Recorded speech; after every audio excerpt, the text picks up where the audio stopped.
You're watching Ahmednagar City Channel. आयुक्त साहेब, पे and parking वरून एखाद्याचा खून पडण्याची आपण वाट पाहत आहात काय? योजना मागे घ्या, अन्यथा जन आंदोलन उभे करू. किरण काळे. नागरिक आणि वसुलीधारकांमध्ये जोरदार वाद. पैसे न देता नागरिकांची असहकाराची भूमिका. शुक्रवारी सकाळची वेळ. सकाळीच नागरिकांमध्ये आणि मनपाचे कर्मचारी असल्याचे म्हणत पे अँड पार्किंगची रक्कम वसुली करणाऱ्यांमध्ये चांगलाच वाद पेटला. गाड्या पार्क करायच्या असतील तर पैसे द्या, नाहीतर तुमच्या गाड्या इथून हलवा, इथे गाड्या लावायच्या नाहीत असे मनपाचे असल्याचे सांगत काही महिला नागरिकांना म्हणू लागल्या. हा वाद काही वेळाने चांगलाच हमरातुमरीवर आला. नागरिकांनी या वसुलीला जोरदार विरोध करत चांगलेच धारेवर धरले. शहर काँग्रेस जिल्हाध्यक्ष किरण काळे यांनी या वादाचा व्हिडिओ समाज माध्यमांवर स्वतःच्या फेसबुक हँडलवरून व्हायरल केलाय. काळे यांनी यावर संतप्त प्रतिक्रिया व्यक्त केली असून म्हटले आहे की आयुक्त साहेब, पार्किंगच्या अशा वादामधून एखाद्याचा खून पडण्याची आता तुम्ही वाट पाहत आहात काय, असा जाहीर सवाल केलाय. शुक्रवारी सकाळी आनंद ऋषीजी हॉस्पिटलला लागून असणाऱ्या रस्त्यालगतच्या बिल्डिंगमध्ये एका खासगी कॉम्प्युटर इन्स्टिट्यूटमध्ये जेईईची परीक्षा सुरू होती. त्यासाठी विद्यार्थी, पालक, चारचाकी, दुचाकीवरून मोठ्या संख्येने आले होते. मात्र आपली वाहने पार्क करत असताना अचानक काही महिला येऊन नागरिकांना म्हणाल्या की आम्ही मनपाचे लोक आहोत, इथे वाहन पार्क करायचे असतील तर दुचाकीसाठी 5 रुपये आणि चारचाकीसाठी 10 रुपयांच्या पावत्या फाडाव्या लागतील. यावरून चांगल्याच वादाला तोंड फुटलं. बराच वेळ हा वाद सुरू होता. यावेळी नागरिकांनी संबंधितांना चांगलेच धारेवर धरत जाब विचारलाय.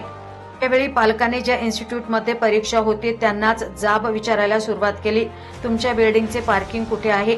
तुम्ही येणाऱ्यांची पार्किंगची सोय केली आहे का? यावेळी तथाकथित मनपा ठेकेदारांचे वसुली कर्मचारी देखील समोर उपस्थित होते.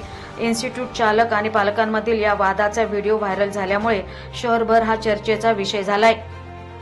किरण काळे यांनी गंभीर मुद्द्यावर बोट ठेवले आहे. या वादाचा प्रसंग घडला त्या रस्त्यावर पे अँड पार्कचे वसुलीचे कोणतेही फलक लावण्यात आलेले नाही. तसेच पार्किंगसाठीचे रस्त्याच्या कडेला कोणतेही मार्किंग करण्यात आलेले नाही.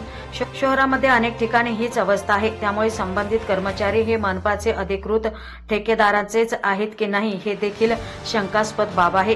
विशेष म्हणजे प्रत्येक ठिकाणी महिला कर्मचाऱ्यांची नियुक्ती करून त्यांना पुढे केले जाते. त्यामुळे नागरिकांना आपण काही बोललो तर आपल्यावर खोटे गुन्हे संबंधित महिलांकडून दाखल केले जातील अशी खाजगीमध्ये कुजबूज आहे. म्हणून नागरिक त्यांच्याशी बोलण्याचे देखील टाळण्याचा प्रयत्न करतात. त्यामुळे फलक मार्किंग न करता सुरू असणारी ही वसुली बेकायदेशीर वसुली असल्याचा आरोप किरण काळे यांनी केलाय. पे अँड पार्कच्या मुद्द्यावरून आता हे सगळं मुद्द्यावरती आलेलं आहे. काँग्रेसनं पे अँड पार्कच्या योजनेला विरोध जशी घोषणा डिक्लेअर झाली तसा तात्काळ केला होता. पण आता चौकात नागरिक देखील त्या ठिकाणी या गोष्टीला असहकार करण्याचं काम करतायत. आणि मला वाटतं की ही महानगरपालिकेची जी काही तुगलकी पद्धतीची योजना आहे, ही योजना म्हणजे निव्वळ नगरकर नागरिकांचं शोषण करण्याचं काम त्या ठिकाणी सुरू आहे. हा सकाळचा जो प्रसंग घडलेला आहे तो अत्यंत बोलक्या स्वरूपाचा आहे. आनंद ऋषीजी हॉस्पिटलच्या लगतच्या असणाऱ्या रस्त्यावरती जेईईची परीक्षा तिथं असल्यामुळे मोठ्या संख्येनं पालक आणि विद्यार्थी सकाळी एकत्र जमले होते. अचानक तिकडनं एक महिला येते आणि ती म्हणते की मी मनपाच्या पे अँड पार्कच्या ठेकेदाराची प्रतिनिधी आहे. तुम्हाला इथं गाड्या लावायच्या असतील तर तुम्हाला या ठिकाणी दुचाकीला 5 रुपये द्यायला लागतील, चारचाकीला 10 रुपये द्यायला लागतील. लोक तिथं प्रतिप्रश्न करतात की हे नेमकं कसले पैसे आहेत, कशासाठीचे पैसे आहेत, का बरं तुम्ही घेताय?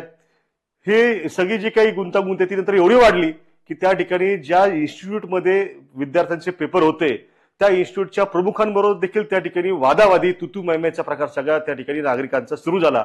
आणि मग तिथं नागरिकांनी त्या संबंधित इन्स्टिट्यूट चालकांना विचारायला सुरुवात केली की तुम्ही आमच्या पार्किंगची काय व्यवस्था केली आहे? आज लक्षात घ्या की एखाद्या दुकानामध्ये कुणाला समजा 10 रुपयाचा पेन घ्यायला जायचंय आणि त्यासाठी 5 रुपयाचं पार्किंग टू व्हीलर आणि 10 रुपयाचं पार्किंग 4 व्हीलर द्यायला लागत असेल तरी फार भयानक गोष्ट आहे. कसं परवडेल लोकांना? बरं, आज नगर शहरामध्ये 3.5 लाख वाहनं त्या ठिकाणी दुचाकी चारचाकीची आहेत असा डेटा सांगतो. रोज सरासरी किमान 50% जरी म्हटलं आपण तर 1.5 ते 2 लाख वाहनं शहरात रस्त्यावरती उतरतात. एका वाहनाला 10 रुपये जाऊ द्या, फक्त 5 रुपयाचा सरासरीने जरी हिशोब केला तरी 6 ते 9 लाख रुपयांचं कलेक्शन प्रत्येक दिवसाला त्या ठिकाणी यांनी करायचं ठरवलेलं आहे. पण प्रत्यक्षात महापालिकेला हा ठेका दिलाय फक्त प्रतिदिन 1209 रुपयांना. मला सांगा 1209 रुपये कुठं आणि हे काही लाखो रुपये कुठं? एवढी मोठ्या प्रमाणावरती लूट त्या ठिकाणी नागरिकांची करण्याचा जो घाट घातलाय हा अत्यंत चुकीचा आहे. त्याला आमचा काँग्रेसचा तर विरोध आहेच आहे, पण आता काँग्रेसच्या आवाहनानंतर लोक सुद्धा त्या ठिकाणी चौकाचौकात त्याला विरोध करायला लागलेली आहेत. मला माननीय आयुक्तांना हेच विचारायचं आहे की आता आपण अनेक घटना शहरामध्ये ऐकतो किंवा जगात आपल्या अवतीभोवती सगळ्या ठिकाणी पाहतो की साधं कटिंगला गेल्यानंतर बिल देण्यावरून देखील त्या ठिकाणी वस्त्रा चालवून एखाद्याचा घायाळ केलं किंवा एखाद्याचा मुडदा त्या ठिकाणी पडला. महानगरपालिकेला नगर शहरामध्ये पे अँड पार्कच्या माध्यमातून अशा पद्धतीनं चौकात वादावादी होऊन त्या ठिकाणी लोकांचे मुडदे पडलेले पाहिजेत काय? एवढं तुमचं मन निगडगट्ट झालेलं आहे काय? आज नगर शहरामध्ये पिण्याच्या पाण्याचा प्रश्न प्रलंबित आहे. 24 तास तुम्ही तर पाणी देऊ शकत नाही, ते तर स्वप्नवत गोष्ट आहे. पण दिवसाड सुद्धा पाणी अनेक ठिकाणी येत नाही. 2-2, 4-4, 8-8 दिवस वाट पाहायला लागते. ते पण स्वच्छ पाणी येत नाही, मुबलक पाणी येत नाही, पुरेशा दाबानं पाणी येत नाही. रस्त्यांची परिस्थिती काय आहे ते बोलायला नको त्या ठिकाणी. हा स्ट्रीट लाईटचा प्रश्न आहे, सांडपाणी व्यवस्थापनाचा प्रश्न आहे. या मूलभूत सुविधा तुम्ही देऊ शकत नाहीत आणि अशा पद्धतीने वसुली त्या ठिकाणी करता. कोणत्या तोंडाने तुम्हाला त्या ठिकाणी अधिकार आहे अशा प्रकारे वसुली करण्याचा? नागरिकांचा याला तीव्र विरोध आहे. मी तुम्हाला काँग्रेसच्या माध्यमातून स्पष्टपणे इशारा देतो की महानगरपालिकेनं ही योजना मागे घेतली पाहिजे, अन्यथा लोकांच्या सहभागातून त्या ठिकाणी मोठं जनआंदोलन उभं करण्याचं काम आम्ही निश्चितपणाने करू. आणखी एक गोष्ट यात लक्षात घ्या की मध्यंतरी पाणीपट्टी वाढीचा निर्णय देखील महापालिकेने जाहीर केला. त्या ठिकाणी शहराच्या विद्यमान सत्ताधारी नेतृत्वाने विरोध केला.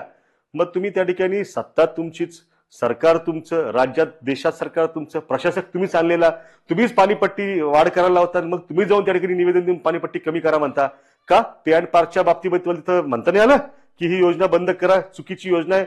आम्ही तर शहराच्या आमदारांना सुद्धा या बाबतीत निवेदन दिलं होतं, त्यांना विसर पडलेला बहुतेक. आणि माझा तर थेट आरोप आहे की ही वसुली करणारी जी टोळकी त्या ठिकाणी उभी केली जात आहेत, ही टोळकी म्हणजे आपल्या पंटर लोकांना पोचण्यासाठीचं निवडलेलं एक त्यांनी साधन आहे.